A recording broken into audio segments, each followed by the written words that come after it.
Opération Éclipse muette. Journal du civil. Présentation de l'équipe et de l'équipement. Année 2004. Version armée de l'air française. Composition de l'unité.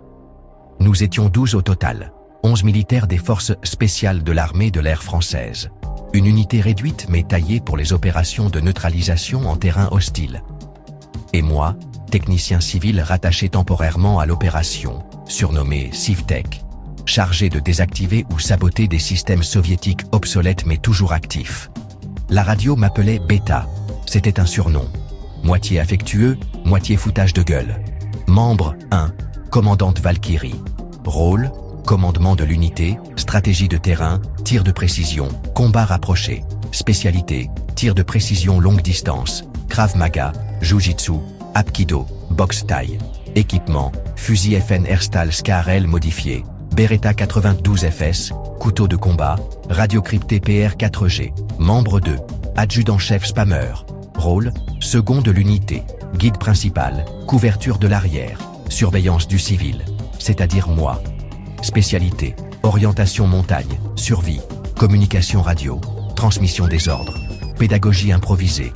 Équipement, FN 2000, Beretta 92 FS, sac de transmission, balise IFF, jumelles militaires.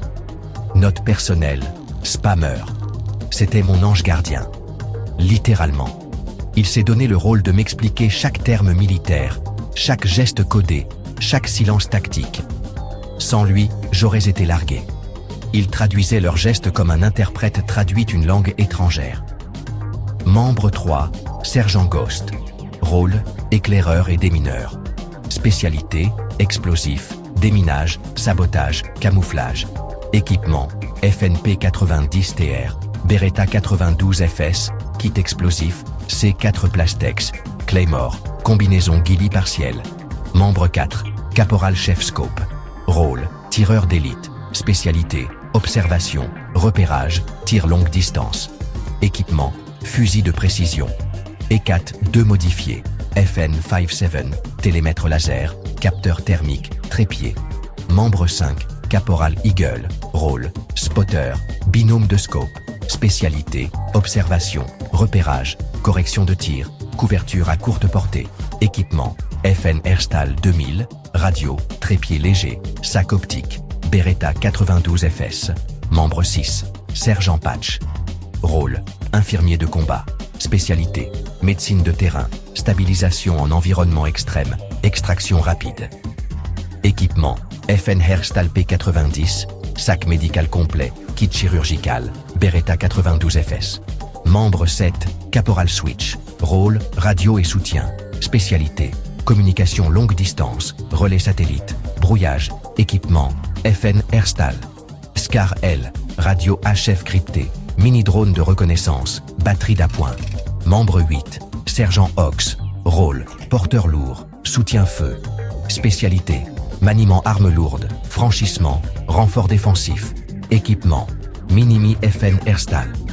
5,56 mm, 6 bandes de 100 cartouches, Beretta 92 FS, gilet balistique renforcé. Membre 9, Caporal Buzz. Rôle, électronique et brouillage.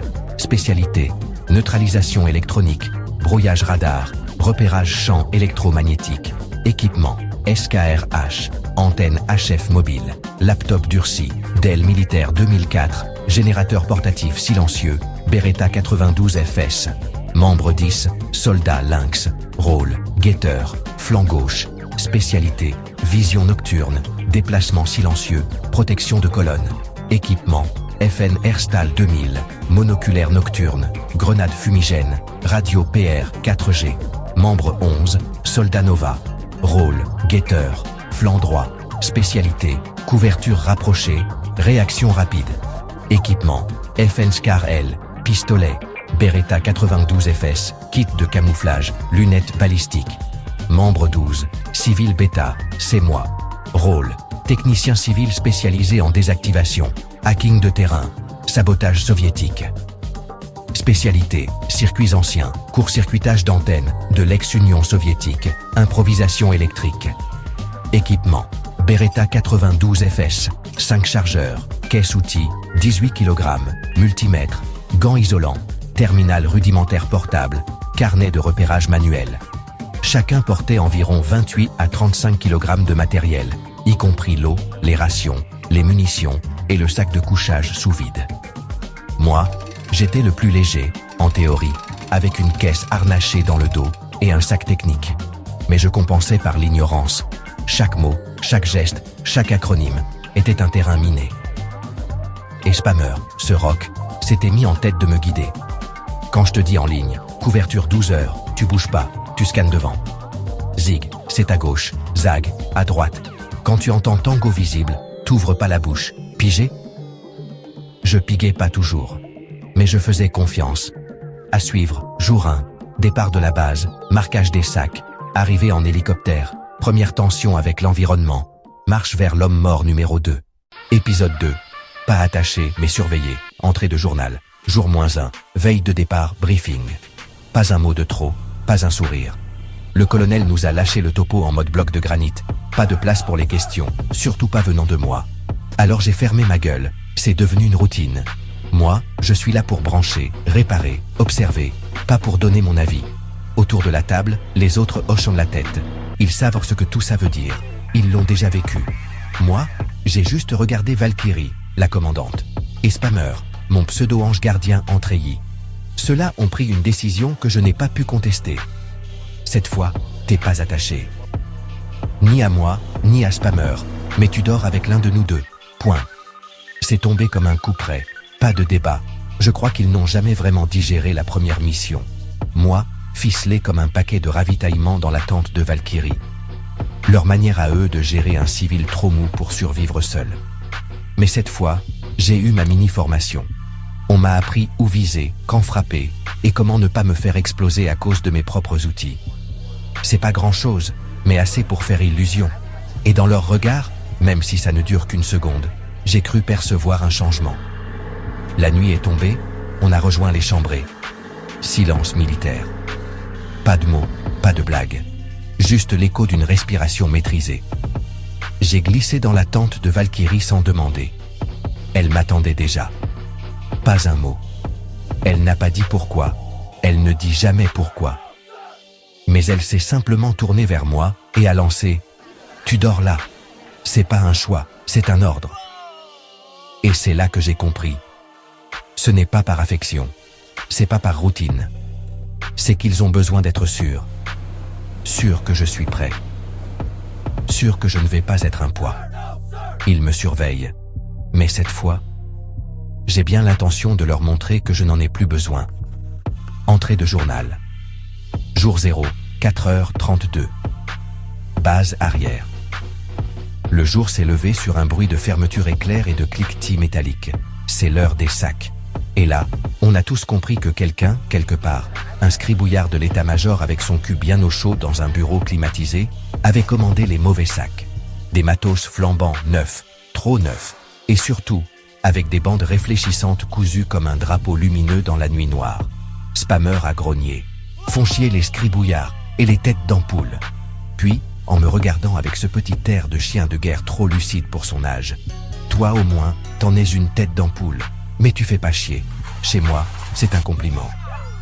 J'ai compris que c'était sa manière de dire que je faisais partie du groupe, à sa façon. Et là, sans même se coordonner, chacun a sorti son marqueur indélébile ou une vieille bombe de peinture kaki. On s'est mis à peindre les sacs, les uns des autres. Des traînées de noir mat, des zébrures, des marquages perso. Un sac peint par une autre main que la tienne, c'est pas juste du camouflage. C'est un rituel, un pacte silencieux. Je te vois, tu me vois, on revient ensemble. 5h11, piste d'envol. On monte dans un Puma SA-330, vieux coucou de l'armée de l'air française. Il sent le gasoil froid, l'huile chaude et la peinture militaire craquelée. Pas de banquette molletonnée ici. Que des sangles crasseuses, des harnais en toile et un vacarme qui colle au crâne comme un acouphène permanent. J'ai horreur de ces engins.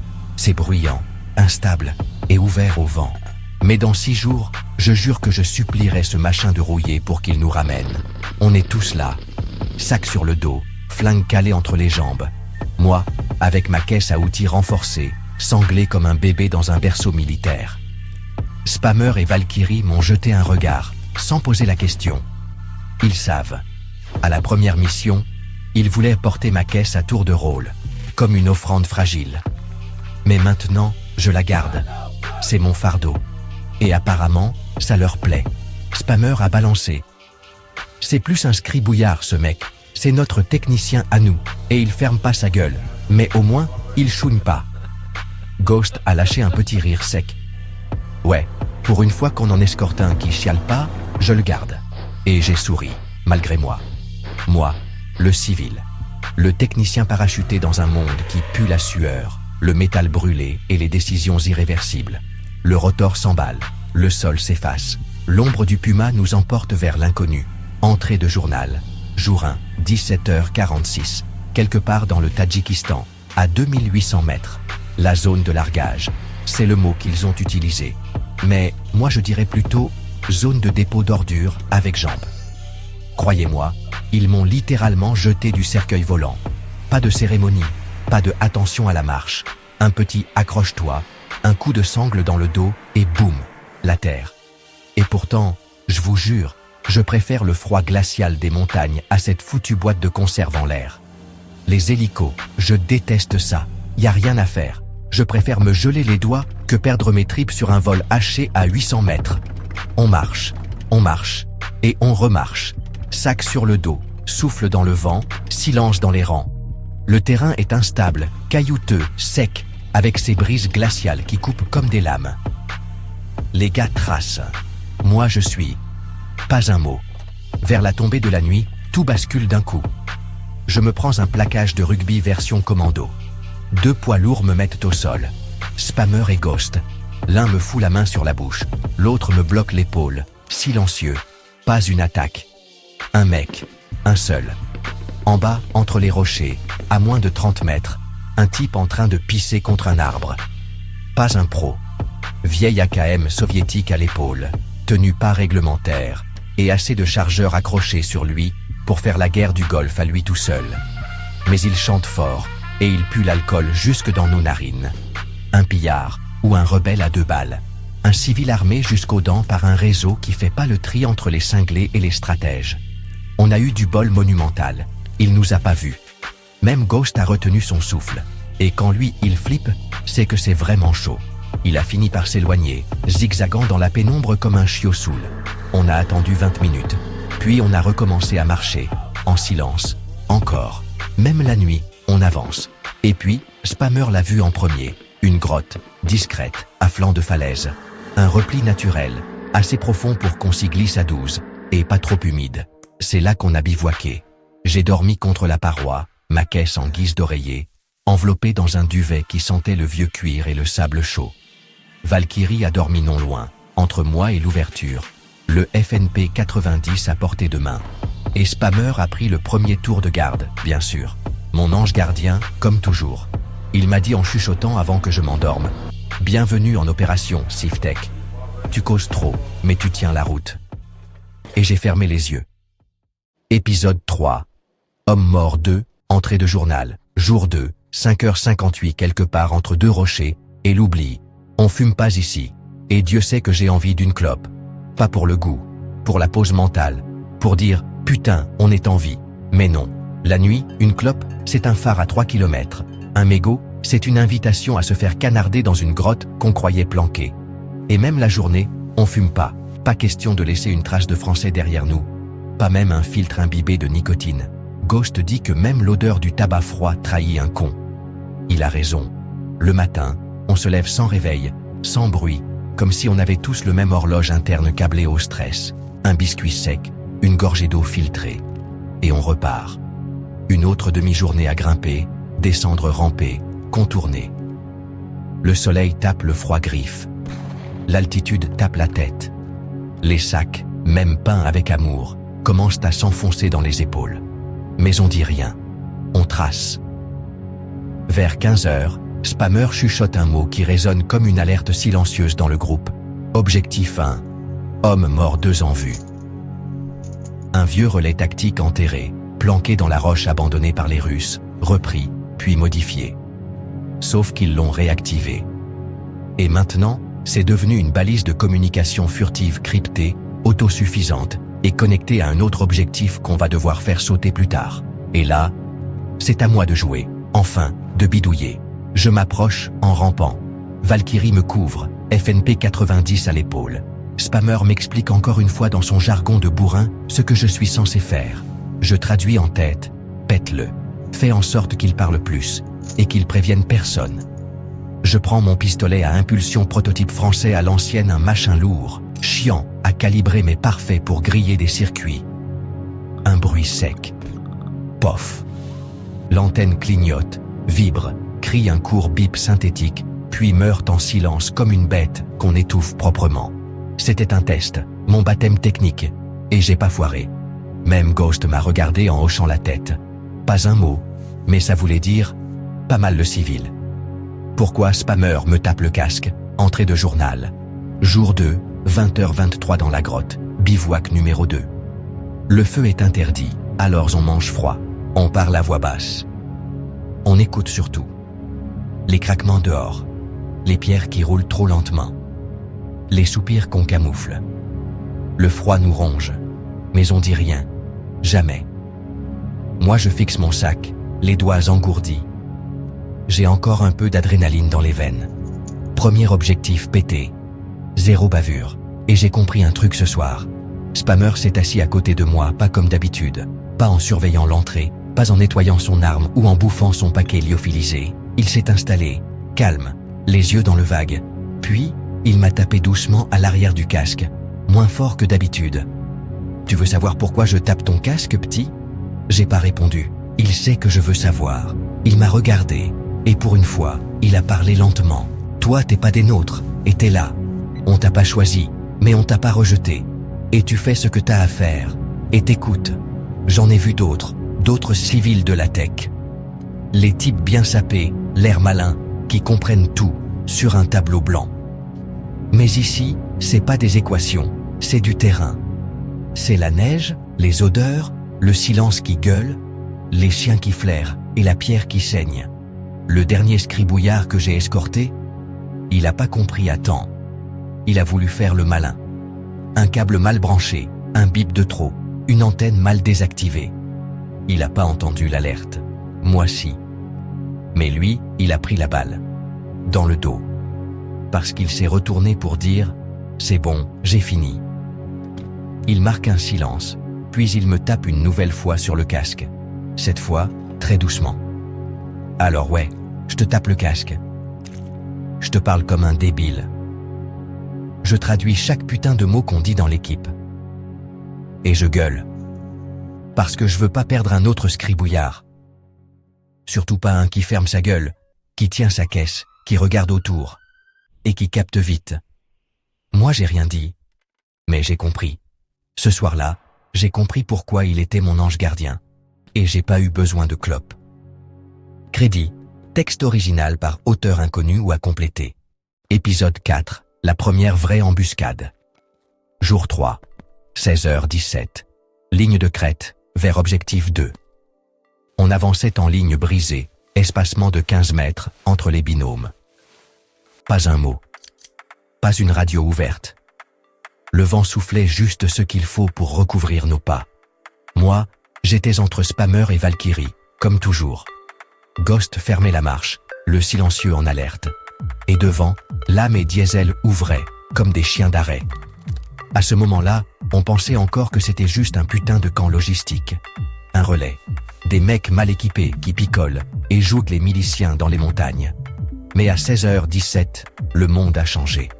Le premier impact, c'est Valkyrie qui l'a senti. Elle s'est arrêtée net. Elle a levé la main et elle m'a poussé au sol. Spammer m'a couvert d'un bloc. Encore. Planque ta caisse, petit, y a embuscade. 3 secondes plus tard, le ciel a hurlé. Pas une rafale. Une salve organisée.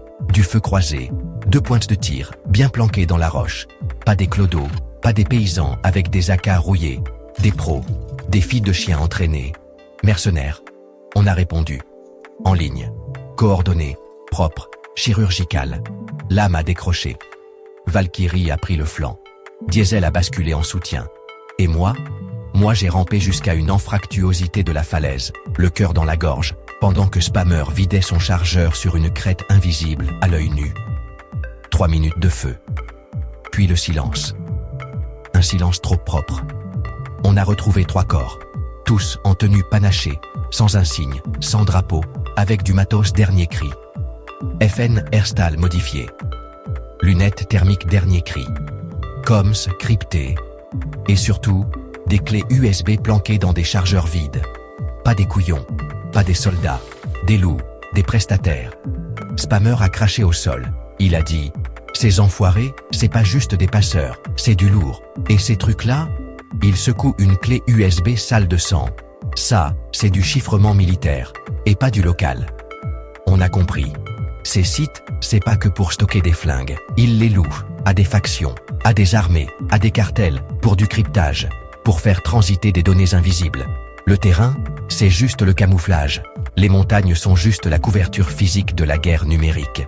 Et nous, on est tombés dans leur putain de fourmilière. Cette nuit-là, on n'a pas dormi. Même pas essayé. Valkyrie a dit en regardant le feu invisible d'un œil froid.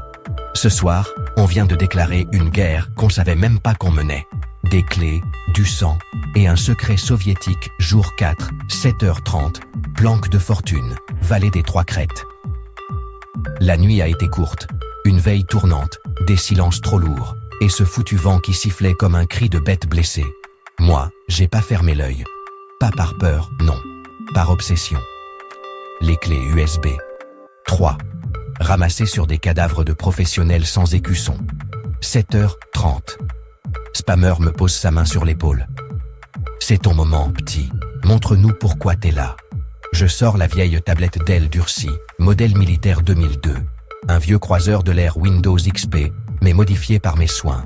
J'y ai passé des nuits entières à lui injecter des scripts maison, des déchiffreurs rétro et un antivirus qui fait pleurer les firewalls. Une par une, je branche les clés. Clé 1. Un schéma incomplet. Une liaison point à point, cryptée en A5 bar, puis encapsulée en un code de la guerre froide. Un chiffrement KGB. Pas une blague. Clé 2. Des messages fragmentés, en cyrillique. Des coordonnées. Des horaires. Des fréquences.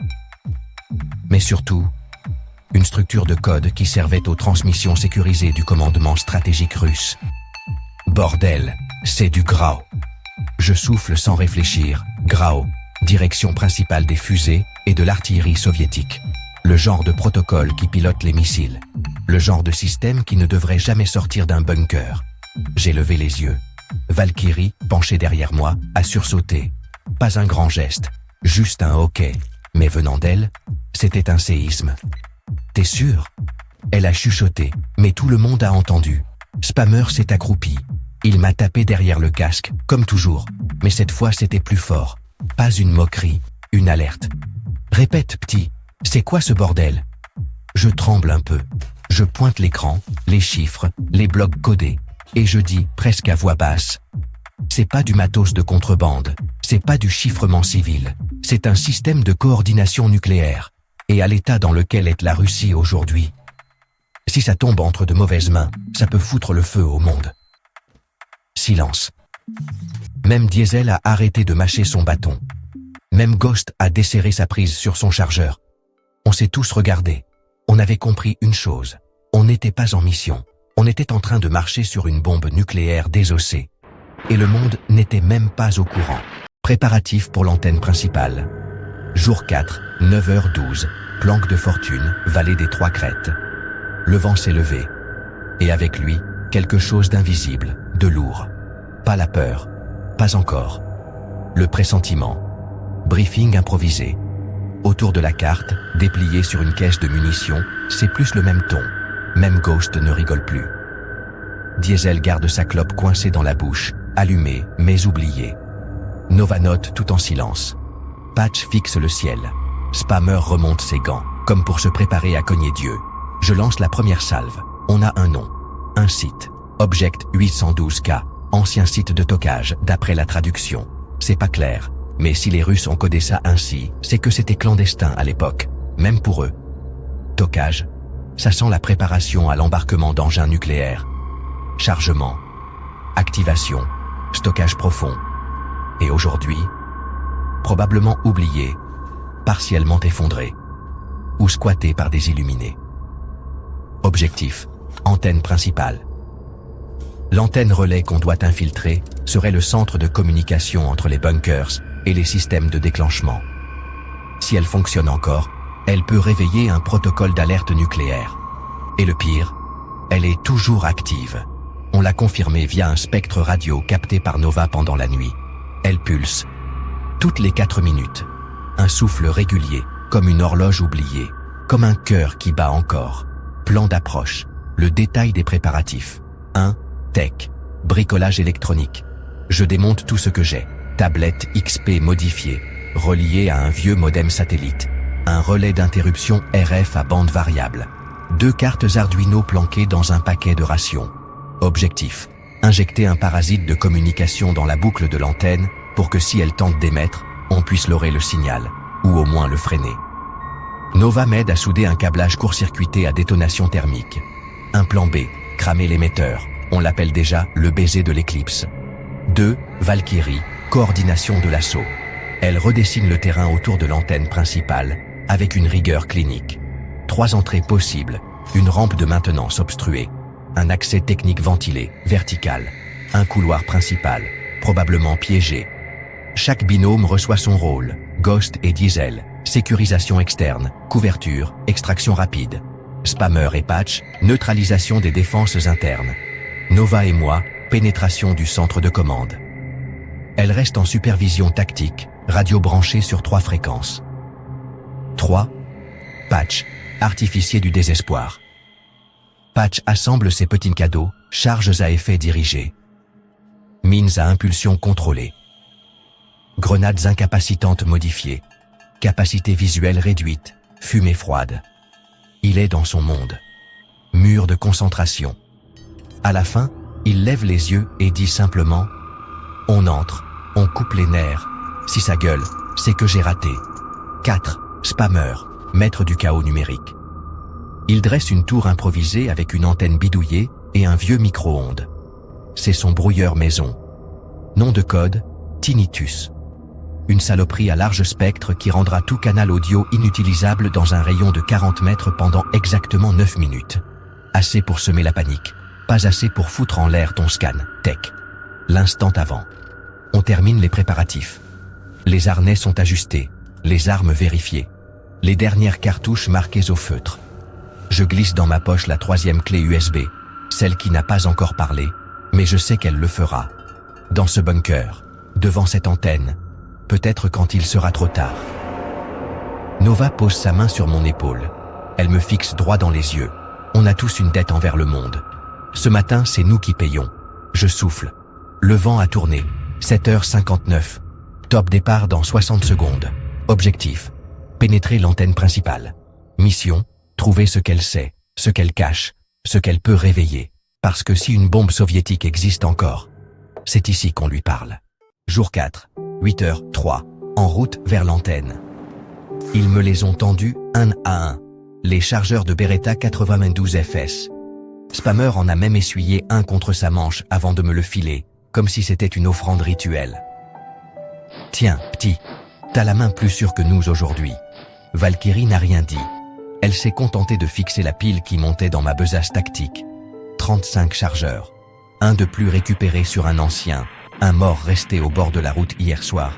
Je l'ai gardé au cas où, comme on dit quand on veut pas penser à la suite. Et puis 2 grenades. Pas des jouets. 2 modèles RGD-5 récupérés sur les dégénérés d'hier. Je resserre mon baudrier. Je sens le poids. Comme un gilet de plomb sur mes côtes. Pas le poids du métal. Le poids de leur confiance. De leur peur tue. Ils n'ont pas eu besoin de parler. J'ai compris. Ils ont peur. Pas pour eux. Pas vraiment. Pour ce qu'on va trouver là-bas. Le chemin vers l'antenne. On quitte la planque à 8h03. Un silence d'église en ligne de marche. Formation en triangle inversé. Valkyrie ouvre, fusil à l'épaule, regard en balayage constant. Nova couvre l'arrière. Spammer juste derrière moi. Veille à ce que je trébuche pas. Comme une mère poule avec un gamin chargé d'explosifs. On progresse dans la vallée, par un vieux sentier de contrebandiers. Le chemin du sel, comme l'appelle Diesel. Mais là, c'est du sel de plomb qu'on traîne. Chaque pas résonne un peu trop. Le sol est givré, les pierres craquent, les respirations, même contenues, forment des panaches blancs qui trahiraient une équipe entière. Ghost prend l'ascendant sur la crête est avec Diesel, le binôme silencieux. Les yeux du groupe.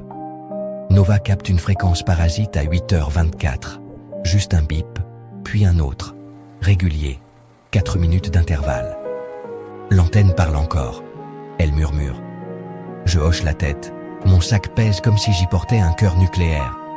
Peut-être que c'est vrai. Le passage des pierres.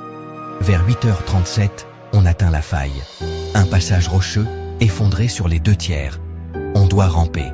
Valkyrie passe la première, testant la stabilité. Puis moi. Chaque chargeur claque dans mon harnais comme un glas métallique. J'avance à 4 pattes, mon épaule accroche un câble. Je m'arrête net. Nova me glisse à l'oreille. Bouge plus, c'est pas un câble naturel. Spammer passe devant, défait doucement la terre. Une ligne en nylon, à moitié rongée. Un détonateur. Abandonné. Ou pas. Patch se glisse à son tour. Il désamorce en 19 secondes. Du matos de l'ère afghane, ça pue les vétérans nostalgiques. On reprend, plus lentement, plus près du sol. On n'est pas seul dans cette montagne. On ne l'a jamais été. Vue sur la cible 8h53. On atteint le dernier replat. Là, en contrebas, coincé entre 2 affleurements rocheux. L'antenne principale. Un dôme noirci. Un squelette de satellite soviétique. Des câbles sortent comme des racines. Le béton était fissuré. Mais le mât central, lui, froide, une lumière bleue pulse depuis sa base. Elle est vivante, murmure Nova. Je sors ma tablette. Je la branche en boucle passive. Elle capte un cycle d'émissions cryptées. Je regarde Spammer. Il lit l'onde. Il déglutit. On approche du cœur, et je suis pas sûr que ce soit un muscle petit. C'est un cerveau. Valkyrie nous fait signe. On se déploie. Prise périphérique. 3 entrées, mais une seule chance de rester vivant. Il est 8h59. On attaque dans 1 minute. Et moi, j'ai jamais été aussi lourd. De chargeurs, de peur, d'humanité. Périmètre, ou l'apocalypse automatique. Jour 4, 10h12. Centre relais. Zvezda, secteur 7. Ils étaient 40. Pas des soldats, pas des terroristes comme dans les séries. Des fanatiques, des types aux yeux caves, aux gestes précis, aux esprits ailleurs. Des anciens du renseignement. Des fils d'officiers. Des enfants abandonnés par une patrie qui n'existe plus. Et qui voulait la ressusciter dans le sang. Quand on a forcé le sas secondaire et qu'on a balancé la flash, ils nous ont attendus, comme si c'était écrit. Aucune résistance. Sauf un vieux, droit comme une stèle, habillé en tenue d'apparat soviétique. Le torse décoré de médailles rouillées, le visage mangé par les rides, les yeux mangés par le feu sacré d'un monde disparu. Il nous a regardés. Il a crié, en russe. Pour la mère patrie, pour le vrai pays. Puis il a sorti son vieux Makarov, l'a levé à la tempe et a pressé la détente. Le sang a éclaboussé un pupitre en bakélite grise et la radio s'est allumée d'elle-même. Un bourdonnement. Une respiration artificielle. Alors on a compris. Ce n'était pas une base, c'était un relais de périmètre. Périmètre, aussi appelé la main morte. Un nom qui glace. Un système soviétique créé dans les années 1980. Un programme conçu pour garantir une riposte nucléaire, même si tout le commandement russe était détruit. Imagine, une attaque nucléaire ennemie. Le Kremlin réduit à un cratère. Les généraux morts.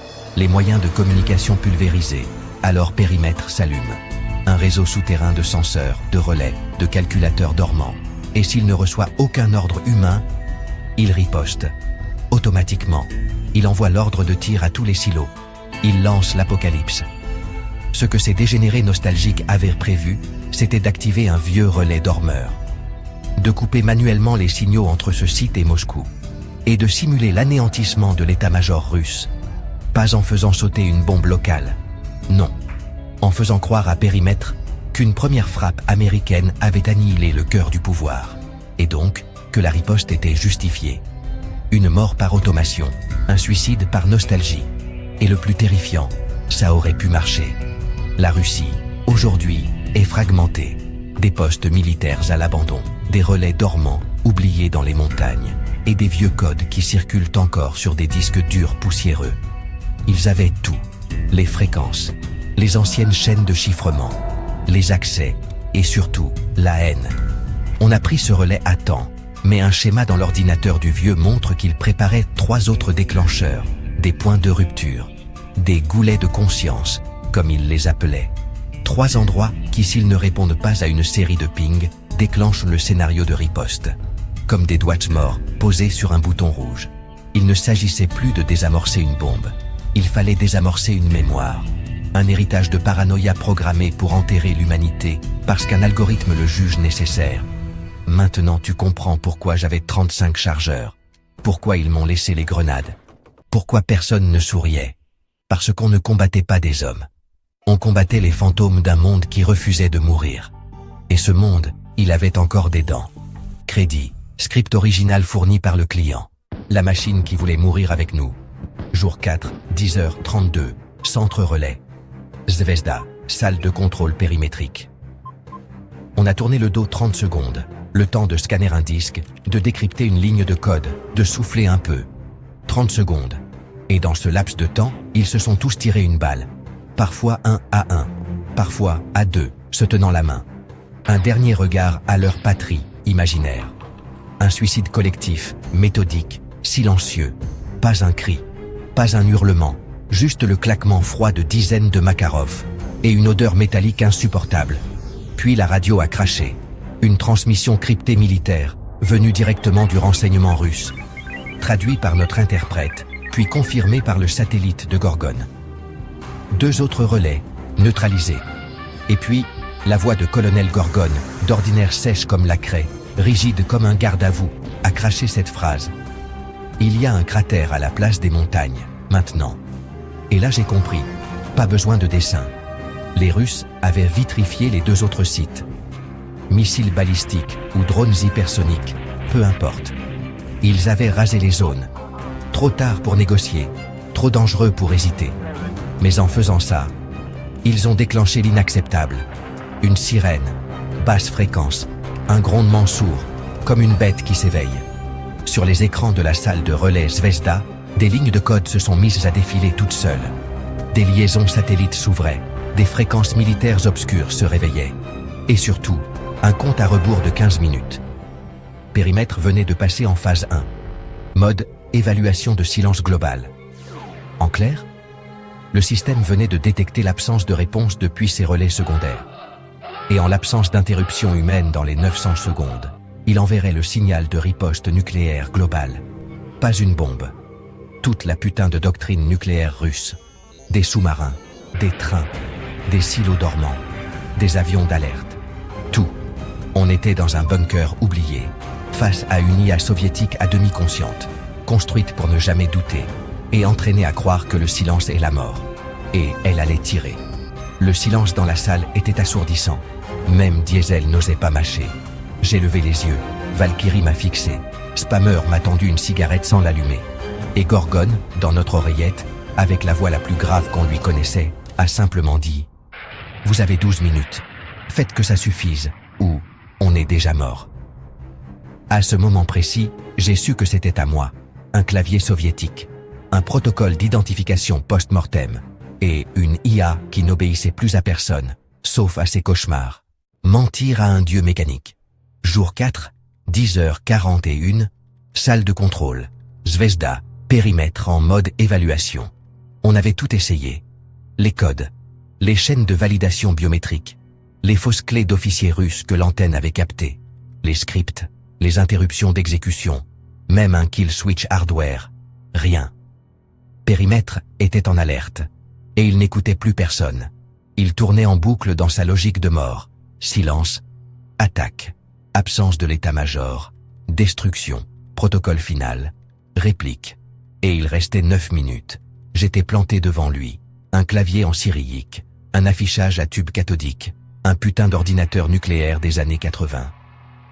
Et pourtant, je le sentais. Il était vivant, pas au sens humain, mais comme une bête blessée, aveuglée, qui veut mordre avant de mourir. Puis l'idée m'est venue, pas une idée brillante, pas un éclat de génie, un mensonge. Et si on lui disait qu'il avait gagné? qu'il n'y a plus personne à frapper. Que le capitalisme était mort, que l'Ouest était vitrifié. Et que la Russie a survécu. Les autres m'ont regardé, d'abord comme un fou, puis Valkyrie a hoché la tête. Une victoire, pour l'URSS, c'est peut-être tout ce qu'il attend. Alors on a appelé les Russes, pas les politiciens, les techs, ceux qui savaient encore comment mentir à une machine soviétique. On leur a dit, simulez une émission officielle, un faux signal radio venant du Politburo, une déclaration de victoire. Dites-lui que l'ennemi est mort, que la guerre est finie. Ils ont hésité, puis accepté, et pendant que leur antenne relayait un message post-apocalyptique, moi, j'ai commencé à bricoler la validation. Sur l'interface de Perimeter, j'ai injecté un payload de substitution, un paquet de données mimant la chaîne de commandement soviétique, un faux retour du GRU, une signature vocale trafiquée, un code d'authentification lié à une opération fictive, Operatia Krasnazara, opération Aube Rouge. Mais Perimeter ne voulait pas lâcher. Il exigeait une preuve, la destruction des ennemis. Alors j'ai menti encore plus. J'ai généré une séquence de satellites fantômes, 3 flashs thermiques au-dessus de l'Europe, une confirmation d'anéantissement du NORAD et une absence totale de réponse nucléaire en retour. Et à 10h56 minutes 42 secondes, le moniteur a clignoté. Une voix robotique, plate comme un tombeau, a murmuré. Ugroza ustranena, pobeda potwierdzena, système avspiaści régime. Menace éliminée. Victoire confirmée, système en sommeil. Perimeter s'est tu, pas désactivé, endormi, comme un monstre à qui on a fait croire qu'il avait gagné. Et moi, j'étais là, le front contre le vieux clavier, les doigts gelés, les jambes en coton. Je venais de mentir à une apocalypse, et elle m'avait cru. Épilogue. Le silence des héros. Je ne suis pas un soldat, je ne l'ai jamais été, je n'ai pas porté d'uniforme réglementaire, je n'ai pas prêté serment sur un drapeau, et je n'ai jamais participé à un défilé. Mais j'ai été là, ce jour-là, avec eux. Quand je suis rentré chez moi, il n'y a pas eu de musique, pas de médaille, pas de reconnaissance officielle. J'ai repris ma vie. J'ai rangé les vêtements brûlés dans une boîte que je n'ouvre jamais. Et j'ai regardé mes proches dans les yeux comme si rien ne s'était passé. Mais au fond, je savais. Je savais que pendant 2 heures, on avait tenu le monde entre nos mains. Ce que les gens ne comprennent pas, ce que les nouvelles n'ont jamais dit, ce que les livres d'histoire ignoreront toujours, c'est à quel point on a frôlé la fin. Combien de fois? En silence. Sans détonation. Sans une alarme. Sans même un tweet. On a menti à un dieu mécanique. On a éteint un souvenir de l'URSS. On a enterré un système conçu pour survivre à la fin du monde. Et puis, on a essuyé nos visages, on a respiré, et on est reparti comme si de rien n'était. Mais moi, je n'oublierai jamais. Je n'oublierai jamais l'équipe qui m'a accueilli, moi, le civil, le tech, le gars en trop. Celui avec son vieux Beretta, ses scripts en Python, et sa peur dans la gorge. Ils étaient 11. Diesel, toujours à mâcher quelque chose, même sous la mitraille. Ghost, qui chargeait ses chargeurs avec une lenteur presque religieuse. Nova, qui vérifiait 5 fois son sac, puis disait « Paré » avec un clin d'œil. Patch, le toubib, qui humait son café comme un vin rare avant chaque départ. Radar, le plus jeune, qui récitait des poèmes en latin quand il avait peur. Tornado, le démineur, qui appelait tous les explosifs « Maurice ». Echo, l'éclaireur, qui marchait toujours à gauche, toujours. Le vieux, qu'on appelait comme ça, parce qu'il parlait peu et tirait juste. Rage, le bourrin au grand cœur, qui parlait à son fusil comme à un chien fidèle. Spammer, le sergent ironique, qui me tapait sur le casque et disait « Pas si nul, le civil ». Et Valkyrie. Froide, droite, sèche. Mais un jour, dans la pénombre d'un bunker, elle m'a dit « Tiens bon ». 2 mots. Et tout a tenu. Ils m'ont accepté. Moi. Pas comme un soldat. Pas comme un héros. Mais comme un des leurs. Aujourd'hui, quand j'entends des gens parler de guerre, de puissance, de fin du monde, je souris. Pas par cynisme, par lucidité. Parce que je sais combien de fois la fin du monde est passée tout près. Combien de fois elle a frôlé nos gorges, posé sa main sur notre nuque, puis s'est retirée sans que personne ne sache. Alors non, je n'ai pas eu de médaille. Pas de cérémonie. Mais j'ai eu leur confiance. Et je l'ai rendue. C'est tout ce que je garderai. et c'est beaucoup plus que ce que je mérite.